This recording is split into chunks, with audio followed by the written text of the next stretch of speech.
素晴らしい演奏を行うと同時に激しくも独特の動きを見せる吹奏楽団。実はパフォーマンスを行っていたのは日本の高校、滝川第二高校吹奏楽部で、会場はなんと台湾だったのです。国内でも圧倒的活躍を見せる同高校は海外に飛び出し、現地の外国人を魅了し続けています。そして台湾ではそのレベルの高さに、本当に日本の高校生なのと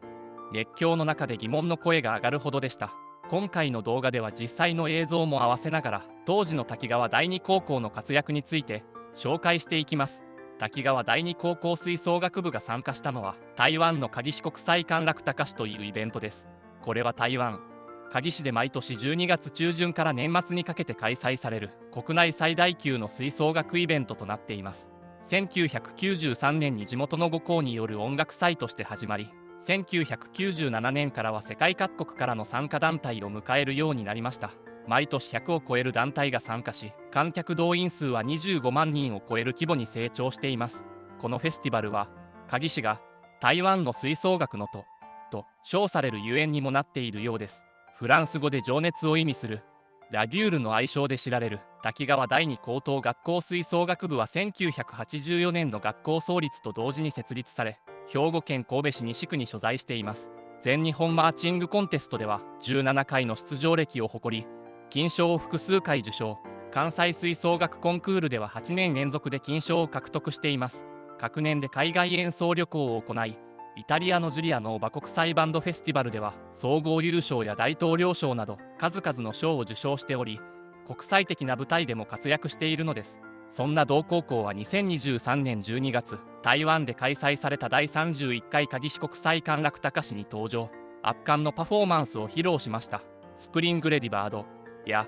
ザッツアプレンティなどの軽快な楽曲に合わせてエネルギッシュなマーチングと高校生離れした高いレベルの演奏を展開していきます。特にラブマシーンでは観客との一体感が最高潮に達し、会場全体が熱気に包まれました。その情熱と技術の高さは現地メディアや観客からも高く評価されていたようです。一体現地の人たちを本当に高校生なのと言わせたパフォーマンスはどのようなものだったのでしょうか。それでは滝川第二高校吹奏楽部による感動のステージをご覧ください。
高中的这些都是高中。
かがだったでしょうか。滝川第二高校吹奏楽部の皆さんの演奏は音楽としての完成度の高さはもちろん、見る人の心を引きつける表現力と一体感に満ち溢れていましたね。国内で活躍し続けているだけでも素晴らしいことですが、日本を飛び出し高校生ながら多くの外国人まで魅了しているなんて本当に誇らしいことだと思います。吹奏楽部という形式である分、毎年メンバーは入れ替わってしまいますが、滝川川第二高校吹奏楽部はこれからも感動的なパフォーマンスを各地で披露してくれることでしょう。今回の動画はここまでとなります。このチャンネルの他の動画もぜひチェックしてみてください。ご視聴ありがとうございました。